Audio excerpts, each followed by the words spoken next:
Hello and good morning everyone. I welcome you all at Eduverse IS. I hope everyone is doing well.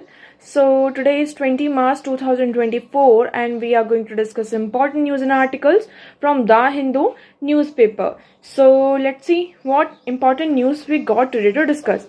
But before starting the video, for PDF join Telegram channel Eduverse IS. Link आपको description box में provided है. Make sure video को and तक देखें so that सारी important news आपकी यहाँ पर कवर हो. तो चलिए स्टार्ट करते हैं और देखते हैं आज हमें क्या क्या डिस्कस करना है. So the first article is selection and election. अब देखिए यहाँ पर किसकी बात की जा रही है, सिलेक्शन एंड इलेक्शन की. जो अभी यहाँ पर इलेक्शन कमीशन ऑफ इंडिया में इलेक्शन कमिश्नर्स का अपॉइंटमेंट हुआ है उसके बारे में बात की जा रही है. आप सभी को पता है यहाँ पर 2 वैकेंसीज थी. अब हम इलेक्शन कमीशन ऑफ इंडिया की बात करते हैं. अब ये बहुत ही आपका टॉपिक जो है इंपॉर्टेंट हो जाता है. Election commission of India polity से आप इसे जीएस पेपर 2 से यहाँ पर लिंक कर सकते हैं. Now election commission of India article 324 इसकी बात करता है.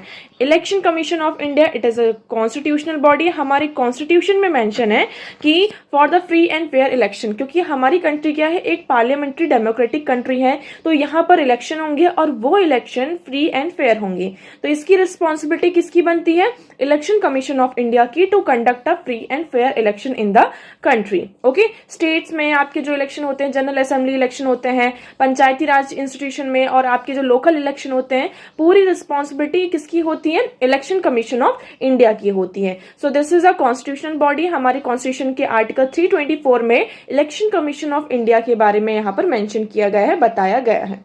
अब हम इसकी बात करते हैं मेंबर्स की, कि इसका जो कंपोजिशन है वो कितना है मेंबर्स का. तो इसमें इलेक्शन कमीशन ऑफ इंडिया में टोटल 3 मेंबर्स हैं.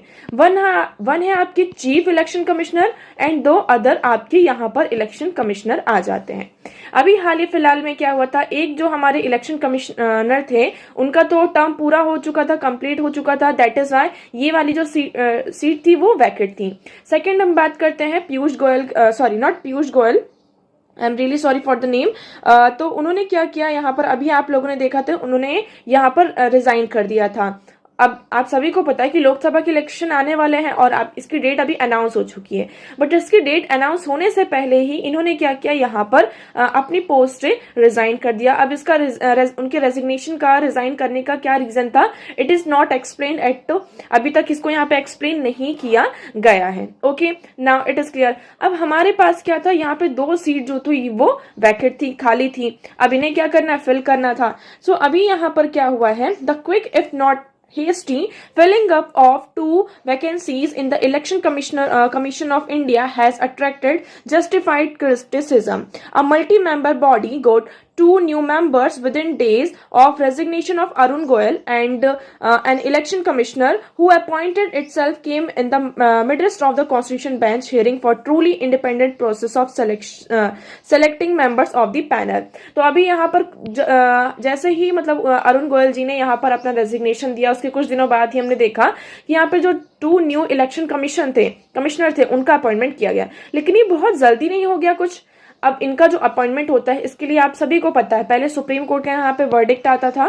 क्योंकि सुप्रीम कोर्ट का वर्डिक्ट आया, ये कहा गया कि एक पैनल बनाया जाएगा पहले. ठीक है, तो जब तक यहाँ पर पार्लियामेंट कोई लॉ लेकर नहीं आती तब तक ये पैनल क्या करेगा, इलेक्शन कमिश्नर्स का यहाँ पर अपॉइंट करेगा. तो इसमें कौन कौन थे, आपके अपोजिशन पार्टी के मेंबर थे, चीफ जस्टिस ऑफ इंडिया थे, and the second the last one is जो आपकी रूलिंग पार्टी है उनके यहाँ पर मेंबर थे. ओके, हम कह सकते हैं मतलब प्राइम मिनिस्टर ऑफ इंडिया जो member head of the current party. ये हुआ सारा. लेकिन फिर क्या होता है कि यहाँ पर जो पार्लियामेंट होती है वो बिल प्रेजेंट करती है, यहाँ पर इलेक्शन कमिश्नर का यहाँ पर अपॉइंटमेंट और उनका जो अपॉइंटमेंट का बिल होता है इसको यहाँ पर प्रेजेंट करती है, जिसमें चीफ जस्टिस ऑफ इंडिया को रिप्लेस करके यहाँ पर कैबिनेट मिनिस्टर को क्या किया जाता है, आपका ऐड किया जाता है ना. इस पैनल से क्या करते हैं, जो election chief justice of India होते हैं उन्हें रिप्लेस किया जाता है और कैबिनेट मिनिस्टर को यहाँ पर ऐड किया जाता है. ओके, अब क्योंकि देखिए सुप्रीम कोर्ट ने खुद ही अपनी रूलिंग में ये कहा था कि जब तक यहाँ पर आपकी जो गवर्नमेंट है वो कोई रूल लेकर नहीं आ जाती for the selection of these election commissioner, तब तक यहाँ पर चीफ जस्टिस ऑफ इंडिया रहेंगे। ओके, ये सारी चीजें बातें हो गई। अब इसमें ये कहा जा रहा है इस आर्टिकल में कि ये जो आपका सिलेक्शन हुआ है ये कुछ बहुत जल्दी नहीं हो गया है। यहाँ पर हमें मतलब कि हमें इतना ज्यादा वो बायसनेस मतलब यहाँ पर हमें थोड़ी नजर आ रही है। So selection took place at a time when petition challenging the validity of the act was about to be taken up for hearing. To add the unfortunate set of circumstances, Mr. Goyal's resignation for personal reasons had gone unexplained. तो अब इस article में बस यही बताया जा रहा है कि as required under article 324 laying down the appointment process for the election commissioners, the court emphasis on the election commission of India independence from executive so that the elections the panel conduct are truly free and fair. तो इसमें ये कहा जा रहा है इस article में, court ने भी इसमें एम्फेसिस किया था। एक्चुअली जब यहाँ पे ये पैनल कॉन्स्टिट्यूट हुआ था उसको कॉन्स्टिट्यूट करने का मेन रीजन यही था कि जो सिलेक्शन प्रोसेस है, selection process of the member of the election commission of India was not bias. हम एक तरीके से मतलब ट्रांसपेरेंसी नहीं थी कि कौन उन्हें सेलेक्ट कर रहा है, कैसे सेलेक्ट कर रहा है। तो पहले ये क्या था कि आपकी जो एग्जीक्यूटिव होती है वो ही इन मेंबर्स को सेलेक्ट करती थी। तो यहाँ पर हमने ये फोकस किया कि जो इलेक्शन कमिश्नर ऑफ इंडिया है इसकी इंडिपेंडेंस को यहाँ पर क्या करना है, हमें सिक्योर करना है। और इसके लिए यहाँ पर हमें ये इंश्योर करना होगा कि जो एग्जीक्यूटिव है ना, एग्जीक्यूटिव और यहाँ पर जो इलेक्शन का जो प्रोसेस है, क्योंकि अगर हमारी कंट्री में फ्री और फेयर इलेक्शन होंगे तभी हम एक डेमोक्रेटिक कंट्री में आते हैं, है ना। और डेमोक्रेटिक कंट्री का मेन तो रीजन यही हो जाता है। So towards that end it sought to fill the vacuum by interim arrangement under the Prime Minister, the leader of the opposition party and the Chief Justice of India formed the selection committee to choose the Chief Election Commission and election. ये आपकी यहाँ पे एक selection committee बनाई जाती है। However, it was meant to be a place only until Parliament enacted a law. तो ये यहाँ पर सुप्रीम कोर्ट की वर्डिक्ट थी कि ये जो पैनल है, सिलेक्शन कमेटी है, कब तक काम करेगी, जब तक यहाँ पर पार्लियामेंट कोई लॉ को इनेक्ट नहीं करती है। So in response, the government enacted a law that constitute a panel comprising the Prime Minister and any union minister beside the leader of the opposition or the leader of the largest single party in the opposition। फिर इसी के response में government ने क्या करती है, एक आपका लॉ इनेक्ट करती है। और इस लॉ में क्या होता है, कौन होता है आपका इस लॉ में, आपके प्राइम मिनिस्टर होंगे, एक कोई आपका यूनियन मिनिस्टर होगा और leader of the opposition party या फिर कोई भी जो सिंगल लार्जेस्ट आपकी सबसे बड़ी पार्टी है उनके यहाँ पर मेंबर होंगे। So the question now before the court is whether a committee in which the executive has 2-1 majority can truly be independent authority. अब क्वेश्चन यहाँ पर ये उठाया जा रहा है कि आपने क्या किया, एक बॉडी बनाई, एक पैनल बनाया, उस पैनल में क्या है, आपके 2 एग्जीक्यूटिव मेंबर हैं। तो जो रेशियो हो रहा है वो क्या हो रहा है, 2:1 हो रहा है, 2:1। तो यहाँ पर जो एग्जीक्यूटिव का आपका कह सकते हैं क्या दबदबा है वो ज्यादा है। तो क्या हम यहाँ पर ट्रूली इंडिपेंडेंट को सिक्योर कर सकते हैं। So the argument that prime minister have always been selecting the chief election commissioner and election commissioner seems attractive but ultimately an executive driven process has to be yield to one more rooted in the constitutional principle of having an independent body to hold free and fair election. So even if Chief Justice of India as an institutional head might not be person most suited for to be a part of the selection process। अब देखिए यहाँ पर हमने ये process बनाया, मतलब कि हमने ये पैनल बनाया, इसमें हमने 2 एग्जीक्यूटिव मेंबर्स हैं आपके और एक अपोजिशन पार्टी के आपके मेंबर हैं। अब देखिए सिलेक्शन कमेटी में हम बात कर रहे हैं किसकी, फ्री एंड फेयर इलेक्शन की। तो क्या हम इस बॉडी से यहाँ पर ये इंश्योर कर सकते हैं कि ये इनका जो सिलेक्शन प्रोसेस होगा इट इज ऑटोनोमस, क्योंकि यहाँ पर एग्जीक्यूटिव ही क्या कर रही है, यहाँ पर मेंबर्स को चूज कर रही है। और अगर आप यहाँ पर बात करते हैं किसकी, चीफ जस्टिस ऑफ इंडिया की, जिन्हें यहाँ पर रिप्लेस किया गया by the union minister, any union minister, तो क्या यहाँ पर ये एक इंस्टीट्यूशनल हेड थे, तो ये एक क्या करेक्ट पर्सन नहीं थे फॉर द सिलेक्शन प्रोसेस। तो इस आर्टिकल में यही डिस्कस किया गया है। आई होप अब आपको ये आर्टिकल यहाँ पर क्लियर होगा। Now the next article is ties that epitomize India's neighborhood first policy। अब हम किसकी बात कर रहे हैं इस आर्टिकल में, we are talking about Bhutan. Bhutan हमारा बहुत ही अच्छा पार्टनर है, नेबरिंग पार्टनर है। अब ये आर्टिकल हमारे बीच में क्यों आया है, हम why we are discussing this article, because आप सभी को पता होगा कुछ दिनों पहले ही, मतलब कुछ महीनों पहले भूटान के जो मतलब किंग थे वो इंडिया के विजिट में आए हुए थे। और अभी इस वीक ही हमारे जो इंडियन प्राइम मिनिस्टर हैं they are visiting the Bhutan. अब वो यहाँ पर मिस्टर मोदी जो है यहाँ पर रिटर्न विजिट भूटान को यहाँ पर इस वीक में यहाँ पर करने वाले हैं, तो इसलिए ये आर्टिकल यहाँ पर डिस्कस किया गया है। अब हम भूटान के बारे में बात करते हैं। Let's talk about Bhutan. So Bhutan का अगर हम एरिया देखते हैं, so it is only 38,394 square kilometre. Population की बात करते हैं, सो इट इज 7.7 लाख।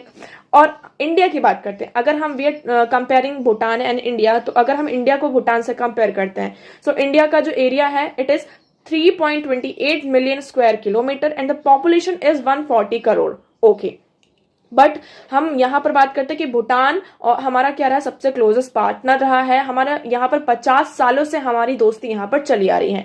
हम ऐसा नहीं सोचते कि भूटान एक छोटी कंट्री है और इंडिया एक बड़ी कंट्री है, साइज वाइज भी और पॉपुलेशन वाइज भी। तो यहाँ पर हमने कभी ऐसे नेशन को इस व्यू से नहीं देखा है और इक्वली ट्रीट किया है। हम दोनों नेशन ने यहाँ पर जो भी डिफरेंसेस थे, कभी जो भी डिफरेंसेस आए हैं ना, तो एक दूसरे की सोवरेनिटी पर यहाँ पर क्वेश्चन उठाया। वहां का जो भूटान की जो यूनिक रिलीजियस प्रैक्टिसेस है, उनकी जो भूटानीज आइडेंटिटीज है, उनका जो इकोनॉमिकली प्रोस्परस है, इन सारी चीजों को हमने क्या किया, ऑलवेज यहाँ पर रिस्पेक्ट किया है। Okay, so Bhutan has long known that is no real threat to its sovereignty और identity from the southern flank. तो मतलब भूटान को ये हमेशा से एक तरीके से ये रहा है कि सदर्न फ्लैंक्स मतलब इंडिया के साइड से कभी भी उनकी जो सोवरेनिटी है और आइडेंटिटी पर कोई भी थ्रेट नहीं होगा। So hence it look to the India's to help it grow. तो इसमें यहाँ पर एक तरीके से क्या हुआ है, इंडिया को हेल्प करने में ग्रो। अब भूटान हमारे लिए इंपॉर्टेंट क्यों हो जाता है, तो अगर हम मैप देखते हैं, सो ये है आपका प्यारा भारत। हम यहाँ पे ड्रॉ करते जाएंगे मैप, ठीक है। सॉरी, ये मैप तो नहीं लग रहा है हमारा। ओके, सॉरी, ये हम यहाँ पर ड्रॉ करते हैं, it is India, this portion. Okay, यहाँ पर आपका आ जाता है भूटान, फिर यहां से आपका होता है नेपाल। अब भूटान, ये आपका कौन है, China. This is China, this is India and this is Bhutan and this is Nepal. Okay, तो ये भूटान एक तरीके से बफर स्टेट की तरह भी काम करता है between the China and India. Buffer state क्या होता है, बफर स्टेट एक छोटा सा स्टेट जो दो बड़ी बड़ी कंट्रीज के बीच में क्या होता है, यहाँ पर आता है। तो भूटान यहाँ पर क्या कर रहा है, बफर स्टेट की तरह काम कर रहा है। लेकिन अभी हमने ये भी देखा कि भूटान का जो थोड़ा सा इंक्लिनेशन है वो चाइना की तरफ भी यहाँ पर जा रहा है। अभी बातचीत हो रही थी क्योंकि ये जो बॉर्डर डिस्प्यूट थे इन्हें रिजोल्व करने के लिए। ओके, सो अभी यहाँ पर गैलीपू प्रोजेक्ट की बात करते हैं। Gelephu project, the king of Bhutan paid a visit to India in November 2023 during which he hinted at his plans to mindfulness city at Galipu in the southern Bhutan। तो यहाँ पर इस विजिट में उन्होंने अपना एक तरीके से हिंट दिया था इंडिया को कि जो सिटी ऑफ यहाँ पर माइंडफुलनेस एक सिटी चाहिए गैलिपू के अंदर सदर्न भूटान में। So it is to be like a special economic zone to attract foreign investment and advance prosperity for the nation. तो अगर यहाँ पर ये गैलिपू प्रोजेक्ट आपका स्टार्ट होता है, यहाँ पर सारी चीजें होती हैं, तो यहाँ पर क्या होगा, फॉरेन इन्वेस्टमेंट होगा और हमें यहाँ पर प्रॉस्पेरिटी भी देखने को मिलेगी। So naturally India including its business entities is expected to play a significant role in this effort. तो यहाँ पर ये एक्सपेक्ट है कि इंडिया क्या करेगा, ये जो बिजनेस एंटिटी है इसमें यहाँ पे एक बहुत ही सिग्निफिकेंट रोल प्ले करेगा। Okay, so here you will see the impact on Bhutan as a carbon negative country. Gelephu city is expected to focus on human wellbeing to with an emphasis on yoga, rest and recreation, spa therapies and mental relaxation channels। अब यहाँ पे जो गैलिपू city है, यहाँ पर ये expected किया जा रहा है कि हम ज्यादा से ज्यादा किस पर फोकस करेंगे, ह्यूमन वेलबींग पर फोकस करेंगे। उनका जो मेन फोकस होगा it will be on yoga, rest and recreation, spa therapies और यहाँ पे जो मेंटल रिलैक्सेशन है, इन सारे चैनल्स पर क्या किया जाएगा, फोकस किया जाएगा। ओके, अब यहाँ पर देखिए आगे हम बढ़ते हैं। So the anchor of hydro power corporation. So hydro power corporation is a bedrock of India relation with Bhutan. अगर हम हाइड्रो पावर की बात करते हैं तो जो भूटान और इंडिया के रिलेशन है वो बहुत ही, हाइड्रो पावर जो कॉर्पोरेशन है इसका क्या बनता है, एक बेडरॉक बन जाता है। तो several cooperative hydro power projects have been completed and commission by the two governments. यहाँ पर बहुत सारे ऐसे प्रोजेक्ट्स हैं जो कि दोनों नेशंस के द्वारा यहाँ पर साथ में कंप्लीट किए गए हैं और अभी भी चल रहे हैं। So which supply clean electricity to India and provide them with stream of revenue due to which it has graduated out of the least developed country status. तो यहाँ पर क्या हुआ है कि भूटान से हम क्या कर रहे हैं, इलेक्ट्रिसिटी का यहाँ पे सप्लाई करा रहे हैं, ठीक है। इससे क्या हुआ, एक जो लीस्ट डेवलप्ड कंट्री का जो स्टेटस था, है ना, वो धीरे धीरे यहाँ पर क्या हो चुका है, आपका खत्म हो चुका है। सो the delayed Punatsangchhu second hydro power project is expected to be complete in 2024। अब ये जो हमारा ये जो प्रोजेक्ट है थोड़ा डिले हो गया है, लेकिन ये 2024 में ये आपका जो प्रोजेक्ट है it will be complete. So yet another successful example of the government to government model of cooperation in hydro power. तो ये बहुत ही एक हमारे लिए एग्जाम्पल प्रेजेंट कर रहा है government to government model of cooperation in hydro power. So in recent year a new joint venture model was developed for the construction of hydro power projects. अभी हाल ही फिलहाल में आप एक न्यू जॉइंट वेंचर हुआ है जिसमें हमने हाइड्रो पावर प्रोजेक्ट का कैसे कंस्ट्रक्शन करना है, डेवलप करना है, इसके बारे में यहाँ पर बातचीत की गई है। So but none of the propose 5 projects has really taken off. अभी यहाँ पर जो 5 प्रोजेक्ट्स है उन्हें अभी यहाँ पर टेकन ऑफ नहीं किया गया है। ओके, अब यहाँ पर ये भी कहा है जो हमारा 12th 5 ईयर प्लान था, अब तो हम 5 ईयर प्लान यहाँ पर नहीं होते हैं आपकी यहाँ पर। So India has also been a major development assistant partner to Bhutan and contributed 5,000 crore rupees to its 12th 5-year plan which just concluded। तो यहाँ पर जो 12th 5 ईयर प्लान था उसमें हमने भूटान को असिस्टेंट प्रोवाइड की, कितनी की? 5,000 करोड़ रुपीस की। तो यहाँ पर छोटी मोटी बात नहीं होती है, अब इन दोनों कंट्रीज का यहाँ पर हो रहा है। सो मेजर टू कंसिडर, यहाँ पर क्या क्या चीजों को कंसिडर किया जा सकता है?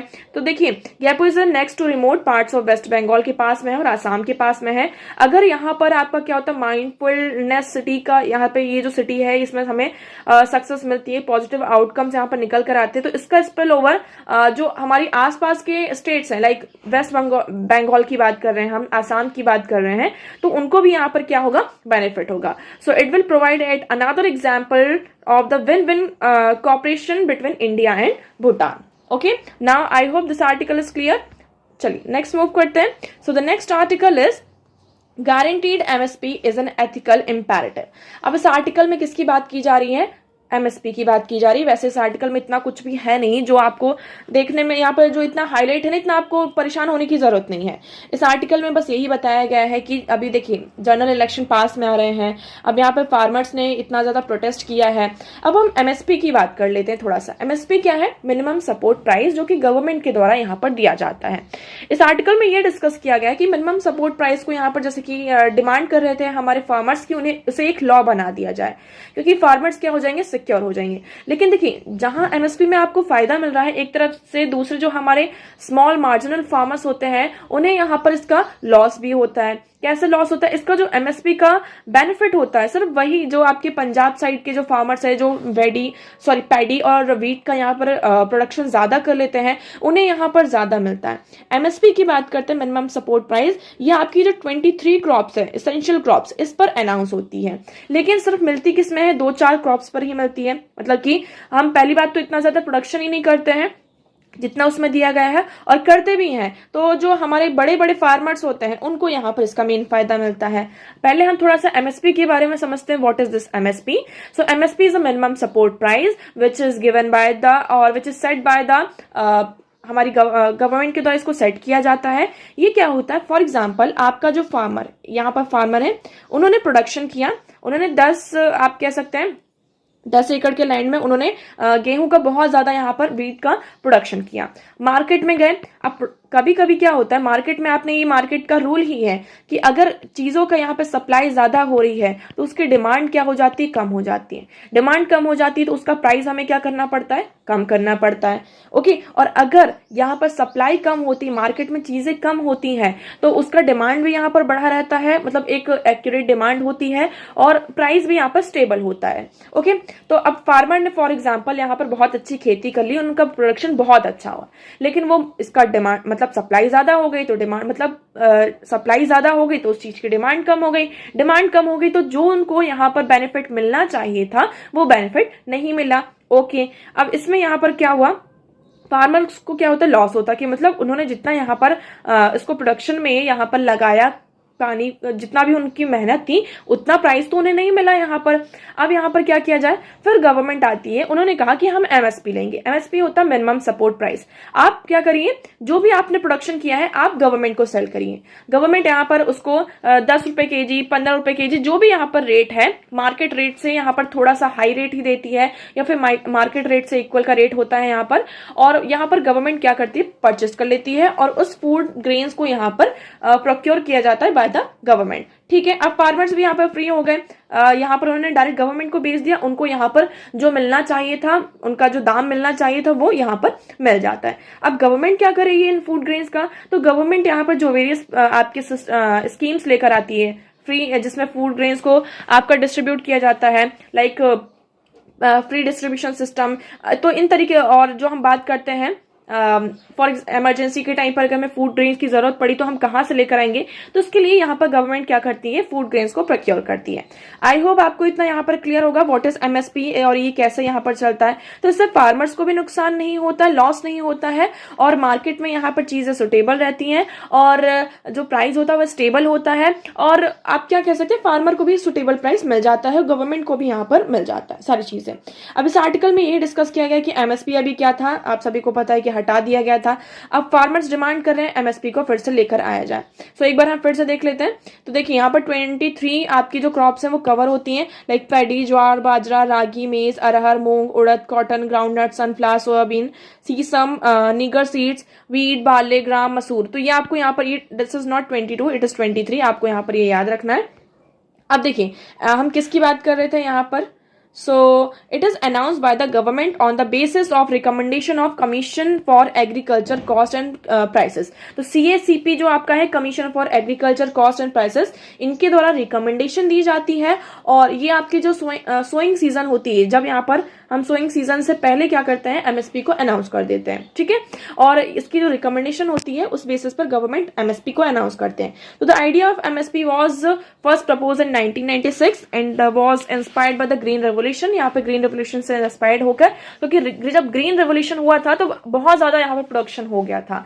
अब इसी के चलते यहाँ पे फार्मर्स को उतना प्राइस मतलब नहीं मिल पा रहा था।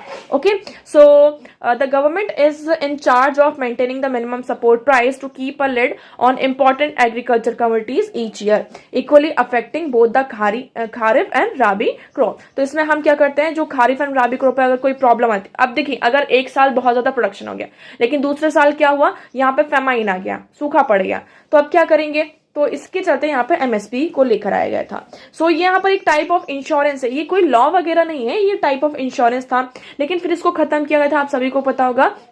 फिर गवर्नमेंट 3 बिल लेकर आती है, एसेंशियल कमोडिटी एक्ट और यहाँ पर पार्टनरशिप एक्ट भी लेकर आती है, लेकिन जो फार्मर्स थे उन्होंने बहुत ज्यादा प्रोटेस्ट किया था, जिसकी वजह से गवर्नमेंट को उन बिल को यहाँ पर क्या करना पड़ता है, वापस लेना पड़ता है। अब हम थोड़ा सा इस कमीशन के बारे में जान लेते हैं। So this commission in January 1965 the commission for agriculture cost and prices was established. It was previously known as agriculture price commission before being renamed. पहले इसका नाम क्या था, एग्रीकल्चर प्राइस कमीशन। तो इसका ये क्या है आपका, it is a decentralised government of India organisation. It serve as an advisory body, ये आपकी एक एडवाइजरी बॉडी है, किसके under, ministry of agriculture and farmers welfare. So it is a statutory panel of the government of India's ministry of agriculture and farmers welfare. Okay, so I hope अब आपको ये पूरा article यहाँ पर clear होगा। चलिए नेक्स्ट मूव करते हैं। सो द नेक्स्ट, वैसे आज के न्यूज़पेपर में यही इंपॉर्टेंट आर्टिकल्स थे, लेकिन यहाँ पे कुछ छोटी छोटी न्यूज हैं जो जिसके बारे में आपको यहाँ पर पता होना चाहिए, और आप इनको एज अ एग्जाम्पल्स क्या कर सकते हैं, कोट कर सकते हैं। तो देखिए, railways earn 1230 crore rupees from cancelled waiting list tickets in span of 3 years. अब हम 2021 से 2024 तक की बात करते हैं। इन 3 सालों में गवर्नमेंट ने, जैसे कि आपने टिकट बुक करी, रेलवे की हम बात कर रहे हैं, हमने रेल की टिकट बुक करी, या तो आपका वेटिंग लिस्ट में चला जाता है, कभी कभी ऐसा होता है ना कि वेटिंग लिस्ट में हो गया, या फिर आपकी जो टिकट होती है, for example due to some reason आपने टिकट को कैंसिल कर दिया, तो कैंसिलेशन चार्जेस लगते हैं आपके, और जो वेटिंग लिस्ट में है तो उसका तो पूरा का पूरा ही जाता है। तो इसके चलते, मतलब ये दोनों चीजों को अगर हम मिक्स कर दें तो इसके चलते यहाँ पर रेलवे ने कितना कमाया है, 1230 crore rupees in the span of 3 years. So ये यहाँ पर एक आरटीआई क्वेरी थी जिसमें यहाँ पर उन्होंने क्वेश्चन, मतलब कि ये पूछा था, तो इसमें यहाँ पर पूरा जो डेटा है हमारे सामने रखा गया है। ओके, सो आई होप अब आपको यहाँ पर ये क्लियर होगा। नाउ नेक्स्ट मूव करते हैं। नेक्स्ट यहाँ पर क्या जाता है, सो यहाँ पर यूएन का ये कहना है कि इजराइल में be using starvation as a weapon of war. अब देखिए, इजराइल में यहाँ पे जो गाजा का ये जो चल रहा है इसके बारे में आप सभी को पता ही होगा, लेकिन यहाँ पर हमने ये देखा कि ये जो हम यहाँ पर मेनली क्या दिखाया जाए, without a surge of aid famine would hit the 3 lakh people in Gaza's war battered north by May. यहाँ पर पहली बात तो मई तक में इतना ज्यादा फेमाइन आएगा जिसके कारण 3 लाख से ज्यादा जो गाजा के लोग हैं उनको ये अफेक्ट करेगा। So people are already eating bird seeds another animal fodder grass and weed. तो यहाँ पर ये कहा जा रहा है, यूएन ने ये कहा है कि इजराइल क्या कर रहा है, स्टार्वेशन भुखमरी को अपना एक वेपन बना रहा है और इसको वॉर में यूज कर रहा है। यहाँ पर जो लोग हैं ऑलरेडी, यहाँ पे जो बर्ड के सीड्स होते हैं, एनिमल जो फॉडर होता है, जो गाय को हम एनिमल्स को यहाँ पर घास वगैरह देते हैं, बीट्स वगैरह देते हैं, उनको वो क्या कर रहे हैं, यूज कर रहे हैं एज अ फूड। तो एक हमें यहाँ पे कैटास्ट्रॉफिक हंगर, एक डिवास्टेटिंग वॉर यहाँ पर हमें यहाँ सामने नजर आ रहा है। ठीक है, चलिए तो आज के लिए इतना ही। आई होप आपको सारी चीजें यहाँ पर क्लियर होंगी, but still if you have any doubt you can ask in comment section. आज का वीडियो कैसा लगा एक बार कमेंट सेक्शन में जरूर बताइएगा। अगर वीडियो पसंद आया हो तो उसे लाइक करना, चैनल को सब्सक्राइब एंड शेयर करना ना भूलें। So that's for all today. Thank you so much for discussion.